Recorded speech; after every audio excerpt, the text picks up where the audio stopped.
జగన్మోహన్ రెడ్డి అనే వ్యక్తి సర్వనాశనం చేసే రంగాన్ని కేవలం గంజాయి సాగుకు మాత్రం ఊతమిస్తూ రాష్ట్రం మొత్తం గంజాయి వనాల్ని పెంపొందించినటువంటి పరిస్థితి. గత ప్రభుత్వంలో మీరు చూస్తే పోలీసు శాఖ వారిని ఏ రకంగా వాడుకున్నారని రాష్ట్ర ప్రజలకి సభ ద్వారా చెప్పాలి అధ్యక్ష. రెండు విషయాలు, కేవలం వాళ్ల సొంత పనులకు తప్పుడు పనులకు వాడుకుంటూ ఇష్టం వచ్చినట్టు రాజ్యమైనటువంటి పరిస్థితి.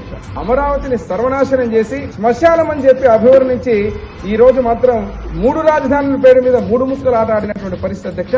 కక్ష కట్టి ఎక్కడ చంద్రబాబు నాయుడు గారికి పేరు వస్తుందో అని చెప్పి ఆ ప్రాంతాల్లో ఉన్నటువంటి ప్రాజెక్టులన్నీ రివర్స్ టెండర్ మీద నాశనం చేసిన పరిస్థితి అధ్యక్ష. కేంద్ర సహకారంతో 15,000 కోట్లతో ఆ యొక్క పునాదుల్ని మళ్ళీ నిర్మాణం చేసే విధంగా ముందుకు పోవడం చాలా హర్షణీయం అధ్యక్ష.